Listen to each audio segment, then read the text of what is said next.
We interrupt your regularly scheduled programming to bring you some breaking news. There's been reports all over the area of something crazy going on, something big. People's homes, their minds even, are being taken over by something called, what is it they're calling it? They're calling it Bad Movie Debate.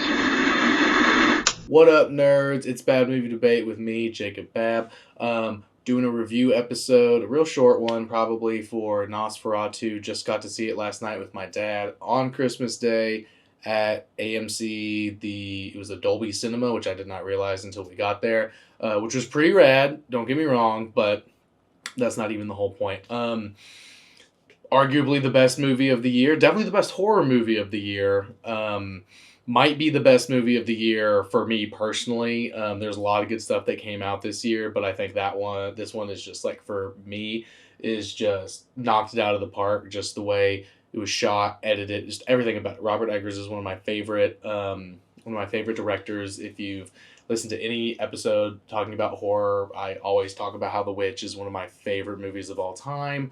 So it's just an absolute blast of a ride for sure. No doubt about that. I wanted to get into a couple of specific things, I think, about the movie. First and foremost, it pays such a good homage to not only the 1922 Nosferatu, but also just the book Dracula and all of the film adaptations, from the Bela Lugosi one to Francis Ford Coppola's Bram Stoker's Dracula in the 90s with Gary Oldman, Winona Ryder, and all of them. The way that the lighting is used, or the tonal lighting, like when you tone a movie, like do the color grading and stuff, you can do a specific, you can tint it or tone it in such a way, like temperature wise. So in the original 1922 Nosferatu, pretty much everything is shot during the day. It's 1922, so it was hard to shoot at night. But what they did was they would have like a blue filter, they would have the screen would be overly blue to signify that it's nighttime, or it'd be overly yellow to signify that it was daytime. And then there was like a warm light if it was like inside by the fire, or like sunrise or sunset or something like that. Not like yellow, like kind of like reddish orangey kind of a thing. That doesn't happen as much as the blue and the yellow. Those are apparent. But it's just really cool to see in this movie that when it is nighttime, it is almost black and white, but there's a little bit of blue in there, which is directly from that. There's scenes when Nicholas Hoult and his character Hutter walk into the little inn that he stays in the night before he goes and actually meets Count Orlok, and it's like there's a yellowish, warm, orangey tone because there's a raging fire, and so it signifies it's nighttime and inside. So I think it did a really good job. And the daytime scenes are pretty muted, very desaturated black and white, which I think is just a good idea for this movie, just in general. For the daytime shots, you don't want to be. It'd be weird if it was too yellow, it would be Breaking Bad there in Mexico. If it was too yellow, people think that these days, I think. So probably a good call to not do it that way for those specific scenes. But I think the way that they color graded paid a beautiful homage to those that original thing that they did in the 1922 Nosferatu. One of my favorite parts, and it's really not that big of a deal, but for me, I've read the book Dracula probably 5 times. I've seen every iteration of Nosferatu or Dracula. You can see that is based on the original novel and everything, and this is the only one where they had the vampire, if you want, with a big old burly mustache. That is in the novel. When he's first introduced, when Jonathan Harker is first introduced to Dracula in the castle before they get the deal, in his description it talks about how he looks old and stuff because he eats eats people's drinks people's blood, and he gets younger and more youthful as he gains the sustenance or whatever. But one of the biggest things is he has a big old burly mustache, which is an appropriate look for an Eastern European person at the time. So I just think that's really funny that this is the first one to finally get it right. And obviously immediately like a whole star up just because they did that and they paid they just nailed that, which is again not that important, but to me it's very important as a big Dracula fan in general. I think the thing that makes this movie much more interesting than the original Nosferatu and even Werner Herzog's I think it's in the 70s sometime. Even Werner Herzog's Nosferatu, which is amazing and beautiful in its own right. And if you haven't seen that one, you need to check that one out too, because there's definitely elements of that in this one. Eggers definitely took some inspiration from that one as well.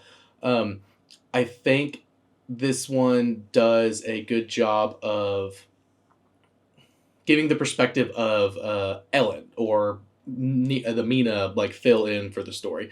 For those of you who don't know, which is shocking if you don't know this, if you didn't like this movie because you thought it was too closely related, too similar to Dracula, it's because it was a plagiarization of Dracula. They did not have the authority or the authorization or the permission to make this movie, and they just did the exact story of Bram Stoker's Dracula, which it says at the beginning, inspired by or based on Bram Stoker's Dracula. So they got sued into oblivion and stuff. So that's why the story is so similar. Now it doesn't matter because the story's so old that it's in the public domain, so anybody can do anything they want with the story. So moving past that, so the Mina Ellen in this one, it's in my opinion, it's her story. I think, and I see some interviews. I mean, I guess it's not my opinion. I've seen some interviews where Eggers was talking about like wanting to use, like show her perspective and like her experience a little bit more, because the first one definitely doesn't. It's mostly just like the men and stuff, which is a product of its time. It's 1922. Like they couldn't even speak. There wasn't even like speaking roles. It was a silent movie.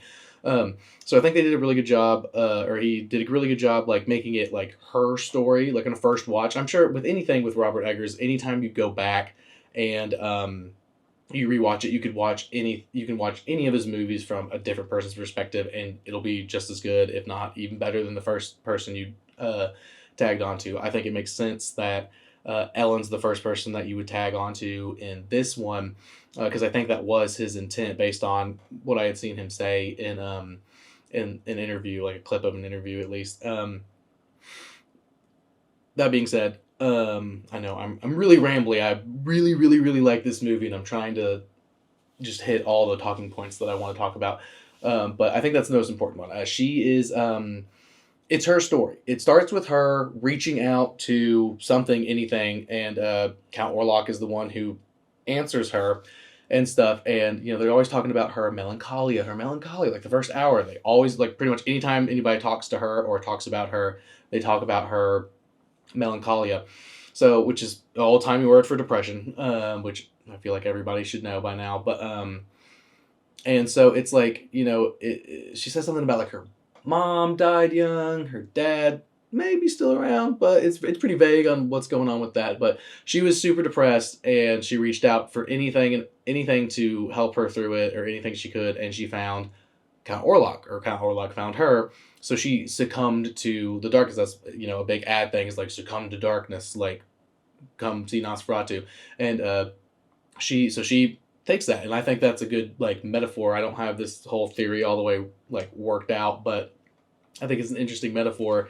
It's obviously that's depression. Like she's super depressed, and the darkness, depression, Count Orlok like takes possession of her until she meets Hutter, Nick Holt's character, and she sees a shining light, and she's like, I don't need to be like this anymore. I don't need to do this anymore. But like with anybody with depression knows, if you have depression like me, you know that it ebbs and flows. So sometimes you're good for a long time, and then just all of a sudden it just comes out of nowhere, and when you least expect it, after everything should be good, and like things come back up to the surface, and you're back in that darkness, and you have to decide like what you want to do. And it's kind of her journey is like deciding what, like, because like Orlok there's some spoilers in here. I'm gonna try to be as spoiler free as I can, but her whole journey is pretty much like deciding to succumb to the darkness and go with Count Orlok, or is she going to say, screw that, I'm done with that, I want to be with Hutter and live a life that I know I can and deserve and have been living for the past few years, in love, and everything's going good, got some great friends, and everything like that, and a cute little kitty, which is great. I can't remember the cat's name. Sorry. So I think that's part of like what her journey is about, and like that's the whole thing. And then you get, and then again, different perspectives. It's Eggers, so there's not just one perspective here. And then you got Hutter's character, very pretty standard kind of like hero's journey thing. John Campbell, hero's journey. He goes on a journey, he goes through trials and tribulations, he comes home and like stuff like that. It is what it is. In that regard, I haven't fleshed out any other characters, like where they are and like what they mean or like everything, because I just saw it last night at, like, I think we got out of the movie theater at midnight last night. And then my dad actually had a pretty interesting thing when we were talking about it on the way home. There's a very specific shot where Ellen has a, like, she has one of those big old bouffant, crazy ass 1800s dresses on, and like part of her dress is like a big old thing that looks like a black halo, and her and Willem Dafoe's character, the Van Helsing stand-in for this story, are having a, like, she's had like if she's gonna be their salvation or not, like she has to decide, and it's like she looks very angelic with like a halo around her, but it's black. And my dad was talking about how interesting that is Christmas, so and like we were raised in Christianity, Catholicism, and stuff. So it came to both of our minds. But he was talking about how like he thinks it's interesting how it was like if it was white, it would have been way too on the nose and stuff. So he thought it was cool that it was an intentional thing of Eggers to do a black looking halo behind her when they were having this conversation about salvation, because it's like the means justify the ends in a way. So it was like a like her deciding if she was going to potentially sacrifice herself for the greater good and stuff. Like it's kind of like a Jesus narrative splashed in there with her, because it's like she has to do a horrible thing to save the town from a plague, but and like that's not great, like how she has to do it and stuff. So it's very interesting, and there's a very quick little conversation about sin that I think is really interesting that they talk about, her and Willem Dafoe at some point during the movie, a little bit before that. So there's definitely something there too. Again, none of this is all super fleshed out. I'm just kind of rambling out everything me and my dad talked about and like my personal thoughts about everything. I think one random thing that came up that I thought was interesting was if you're a big music person, the score in this one pays direct homage to the homage to the original 1922 one. The main theme is very similar and has like certain elements or like notes or whatever. I'm not a big music person. Like technically I love music, but not like technically I don't really know a ton about it. But like the main themes are, and like score is very similar to the original one, which I thought was really great. Not surprised that happened, but it's also very similar to the Coppola, Bram Stoker's Dracula. Like, because when I rewatched Nosferatu earlier this week to get ready for this one, I was like, wow, this is really reminding me of the score in Bram Stoker's Dracula, the Coppola one, and then went and saw this one yesterday and was like, oh my god, like it's all similar and stuff. So I think that's pretty rad that they were using the same like elements of the score throughout all of that and everything. I also did really like in this one how because the story is much more straightforward in Nosferatu as it is to Dracula. There's a lot of a lot more characters, a lot more side plot kind of stuff going on in the book and then Coppola's adaptation, which Francis Ford Coppola's Bram Stoker's Dracula is the most accurate like direct lifting of the book into a movie. Bela Lugosi's one is great, but it's pretty streamlined. It was the 30s. What can you do? And so that has all those extra elements and stuff. Nosferatu never had those extra elements, and I think it works without it because they do end differently. The original Dracula story ends differently than Nosferatu does. It's a smaller scale that I think does work because of the journey that we take. It's a little bit different, but it's basically the same story, which is why they got sued into oblivion. Regardless, I think they did I think he just did a really good job having the characters he needed and like having them fill in a different role. Like the Arthur character, I can't remember his name, but Arthur Aaron Taylor Johnson or whatever his name is. He's like the rich friend to Hutter and Ellen and stuff, who's Arthur in the original story. He owns the ship that comes in on the Demeter, and Nosferatu. If I'm remembering correctly, they briefly mention that there's a ship, like that's how he gets over and stuff. But there's not the whole thing with like the plague's on the ship and like the plague has come to town and there's a ghost ship that rolled in, nothing's there. Nobody's on there anymore. The captain's log super scary and stuff. And then they made that entire The Last Voyage of the Demeter movie, which could have been really good, but ended in a really shitty way. But I'm not going to talk about that right now. They went against canon at the very end, and that's really annoying in my opinion. So they messed up on that. Don't know who greenlit that, but that was stupid. I digress. I really like that Eggers did bring in the ship.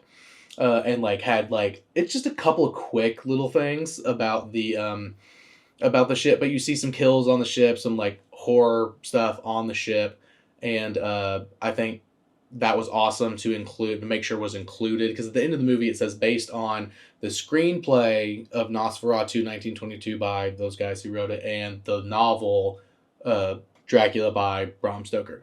So he kind of melds the two stories into one cohesive narrative. In a way that I don't think anybody had done just yet. And I was telling some friends last night talking about it. It is, I just think it's my favorite version of this story. Obviously, the book is superior, but when it comes to visual media and movies and stuff, man, this might be the best telling of Dracula. Just the emotionality of it is really insane. All the acting was really good, so we don't need to waste time on that. The cast was incredible. They all did such a good job. All the sets, of course, incredible. All that stuff, amazing. Yeah, we don't even need to like get bogged down in that. The cinematography we'll talk about a little bit more in a second, but I guess my main thing about it is, even though it's not the actual story of Dracula, it's done in such a way that it tells an almost more compelling story. I'm not going to say it's a more compelling story than the actual novel of Dracula. That is a much more compelling story, so you don't need to freak out about that. But this one was more interesting to watch and maybe a little bit more poetically beautiful. Eggers, they were speaking. The dialogue was, if you've seen The Witch, he'd be doing period piece dialogue, no problem. So obviously the very flowery language was nice to see. And I think they hit that a little bit better than in Coppola's Dracula. They talk, pretty flowery in that, but there was just something about it in this one that the dialogue just fit a little bit better for me. I think the one thing that I've seen a lot of people talk about in like a negative way, and even some people that when I was watching it last night, some people in the theater were like cracking jokes or like just straight up like giggling to themselves, like little children, was like how sexual it is, like the sexuality of the whole thing. I don't know why people were like joking about that in the thing and like freaking out about it. It's not a big deal. We're all grown ups. It's a very integral. It's a very important part of the story. Like that, it is a sexual connection that they have. He says Ellen yells at Orlok that he can't love, and he's like, yeah, I don't care and stuff. But like it is an abusive relationship kind of love that's going on. She reaches out to him and she like gives herself to him at a young age. And then when she goes off and like leaves him, in his eyes, like leaves him for Hutter, he implements a plan to get her back. When Hutter signs the papers to sign over the building he's gonna buy, when he moves to Germany, and he's like, oh, it's just in my language, it's in my original native language, and Hutter's like, okay, yeah, because he's shitting bricks, which of course you should be. Orlok looks horrifyingly. He's very scary, and Bill Skarsgård did an incredible job. But I digress. He says, "Oh yeah, don't worry about it. Just sign right here. You forgot to sign this thing." But that was like like one of those like an appendix, like a thing of a thing of a thing inside of a thing of a contract where it's just hidden in the back of the terms and conditions. is also you're getting divorced now and you're nullifying your marriage so I can be with her. So he did it all above board, which is kind of crazy that he tried to do it all above board and like legally correct before he's like with that because he gives him the 1 2 3 night, like you have like these 3 nights and stuff, and that first night he's like no, he signed you away, dude, like y'all are not legally married anymore and stuff. But going back to what I was saying about sexuality, though, like that's the whole point of it. It's a sexual relationship. She has her fits, and they're supposed to resemble, like they're supposed to be like she's having an orgasm. Like that's what that is. It's like I don't know what to tell you. Like if you're giggling at it, then you're not paying attention, or you like if you're giggling at it or you're feeling embarrassed by it and stuff. I mean, yeah, like that's kind of the point, is to feel weird about it, because it is kind of a horrifying thing seeing this woman who just got recently married having these fits that are very sexual in nature. It's like, yeah, like that's creepy, like that's off, that's weird and stuff. But that's the point. Like this isn't a nice little Christmas family romp to go see. Like this is a deep, dense story that revolves around a lot of sexuality and stuff. And that's like, not to spoil the end or anything, but that's a big part of the end of it too. Like, and it's beautiful and it's done super well, and it's not as weird as, in my opinion, as people were making it out to be. I don't know. I think it was fine. I think it was great. I think it went exactly how it was supposed to in the version of the story that Eggers was trying to tell. I think all of that works without being too over the top. Kind of Orlok's dong is kind of a lot. It's very shocking to see, for sure. But it was the only thing I knew for sure going in, that was going to happen, and I was still not ready for it. So, that is what it is.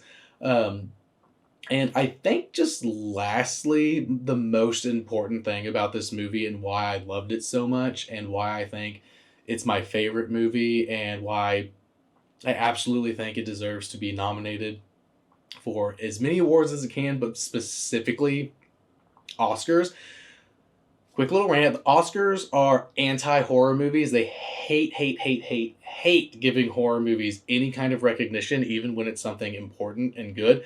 Get Out, like, I'm sure everybody knows about the Get Out situation. Get Out, obviously a horror movie. A beautiful social commentary about Black people's experience in this country and stuff. Everybody's raving about it. It's so good. Jordan Peele knocked it out of the park. And they want to recognize it? Great. But they list it as a comedy because it's Jordan Peele, and it was kind of funny because he was a comedy guy before he started making horror movies.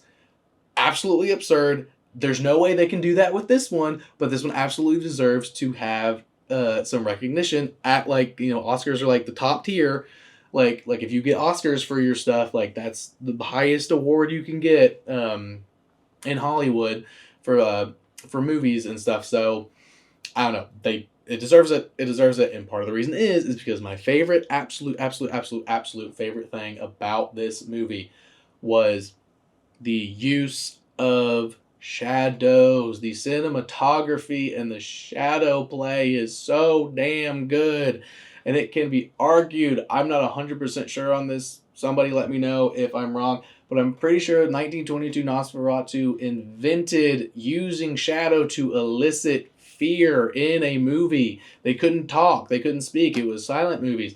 They used shadow to illustrate the famous scene of Orlok's shadow going up the stairs and then coming into the door and stuff. They use that to elicit fear because it's creepy as hell with his hand, and he's going like up the stairs. Shit, scary as hell. First of all, but also they did that to do because they don't have CGI back then. They literally couldn't even use audio, like except for like speaking audio, which is insane. So they were like, okay, we'll just do a really long cast shadow to illustrate the part of the novel where Dracula is coming to commune with Nina, Ellen, in like the ethereal plane, not like physically there, but like hypnotically reaching out to her. That's how they illustrate it.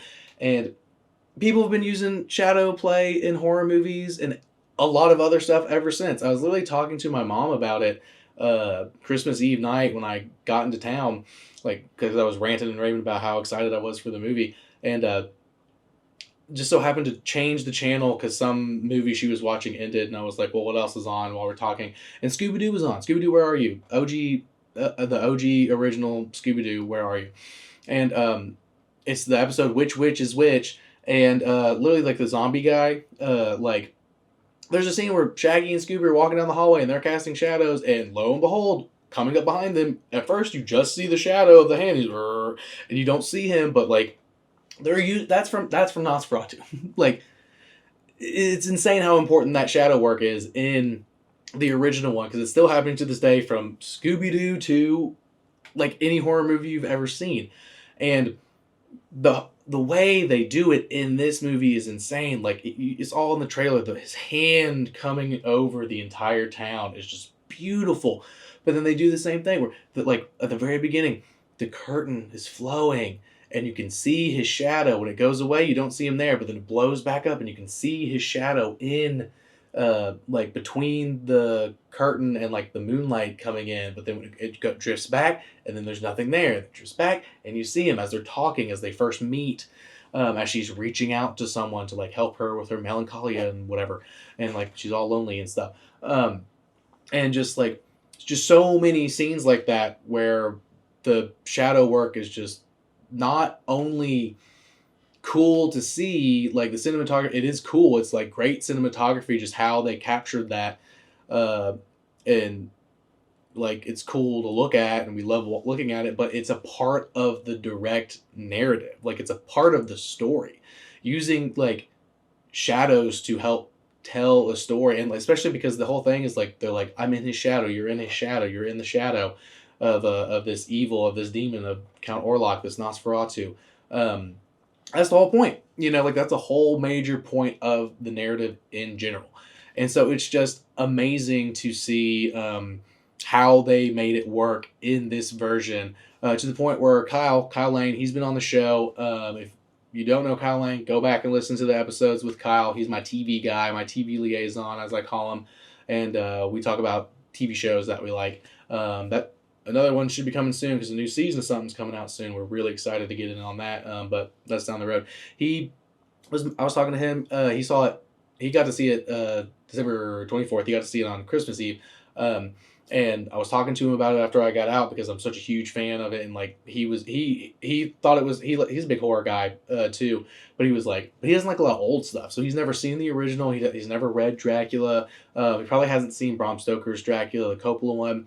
And stuff, but like he barely knows the story of Dracula, and he was like, I think that might be my favorite horror movie of all time. He was amazed, absolutely blown away by the how incredible the like shadow work was in cinematography. Like he was like, it just blew his mind how it was not only just really cool and well done, but how important it was to the story. And if that's not a good enough reason to give this 5 out of 5 stars, because like me, a huge nerd, knows everything about, or likes to pretend he knows everything about Dracula, and like all like seen everything, read everything I can about Dracula and Nosferatu, and a guy who just kind of knows the name Dracula and like knows the basic general story, whatever. And he's like 5 out of 5, best horror movie I've seen in a really long time, one of best movie of the year. Like that, it's 5 out of 5, and the Oscars need to understand that people who don't know anything about this are still loving it because it's so well done and it deserves to be recognized for that. Yeah, I think that's it.